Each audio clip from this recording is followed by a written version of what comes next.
Republic ദിനാഘോഷങ്ങളുടെ ഭാഗമായി എറണാകുളം ജില്ലയിലെ ആഘോഷങ്ങൾക്ക് തുടക്കം കുറിച്ച് റവന്യൂ മന്ത്രി കെ രാജൻ രാവിലെ 9 മണിക്ക് ദേശീയ പതാക ഉയർത്തും. കാക്കനാട് സിവിൽ സ്റ്റേഷൻ പരേഡ് ഗ്രൗണ്ടിൽ രാവിലെ 8:40 ജില്ലാതല ആഘോഷങ്ങൾക്ക് തുടക്കം കുറിക്കും.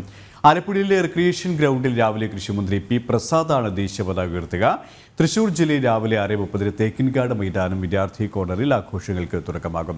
ഒപ്പം തന്നെയാണ് ഈ മധ്യകേരളത്തിൽ നിന്നും വരാൻ സാധ്യതയുള്ള ഒരു വലിയ വാർത്ത, ശ്രദ്ധേയമാകുന്ന വാർത്ത. തൃശൂർ MLA പി ബാലചന്ദ്രൻ്റെ ഹൈന്ദവവിരുദ്ധ പരാമർശത്തിൽ കൂടുതൽ പ്രതിഷേധങ്ങൾക്ക് സാധ്യത ഉണ്ട് എന്നതാണ്.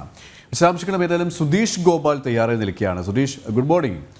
റിപ്പബ്ലിക് ദിനാഘോഷത്തിൻ്റെ വാർത്തകൾ തന്നെയാണ് ഏറ്റവും പ്രധാനപ്പെട്ടത്. പ്രത്യേകിച്ച് മധ്യ കേരളത്തിൽ ഏതൊക്കെ ഭാഗങ്ങളിൽ ഏതൊക്കെ മന്ത്രിമാരാണ് പതാക ഉയർത്തുക, ഈ ആഘോഷങ്ങൾക്ക് നേതൃത്വം നൽകുക, ഒപ്പം മറ്റു വിവരങ്ങളും.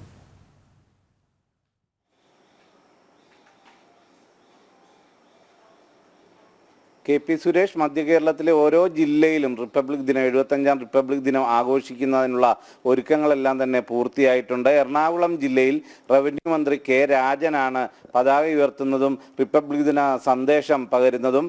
ഇത് കാക്കനാട്ടുള്ള കളക്ട്രേറ്റിലെ പരേഡ് ഗ്രൗണ്ടിലാണ് 8:50 ഈ പരേഡ് നടക്കും. അവിടെ പതാക ഉയർത്തിയ ശേഷം ജനങ്ങളെ അഭിസംബോധന ചെയ്ത് സംസാരിക്കുകയും ചെയ്യും. ആലപ്പുഴയിൽ റിക്രിയേഷൻ ഗ്രൗണ്ടിൽ നടക്കുന്ന റിപ്പബ്ലിക് ദിന ആഘോഷങ്ങൾക്ക് തുടക്കം കുറിക്കുന്നത് കൃഷിമന്ത്രി പി പ്രസാദാണ്.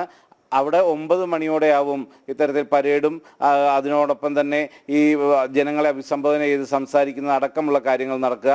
കോട്ടയം ജില്ലയിൽ മന്ത്രി VN വാസവനും അതോടൊപ്പം തന്നെ തൃശ്ശൂർ കെ രാധാകൃഷ്ണനുമാണ് ഇന്ന് റിപ്പബ്ലിക് ദിന സന്ദേശം നൽകുന്നത്. ഇവിടെയും ഈ ഓരോ ജില്ലയിലും 8:50 മുതൽ 9:10 ഇടയ്ക്കുള്ള ഒരു സമയത്താകും പരേഡ് സ്വീകരിക്കുന്നത്. അതോടൊപ്പം തന്നെ പതാക ഉയർത്തുന്ന അടക്കമുള്ള ചടങ്ങുകൾ നടക്കുക.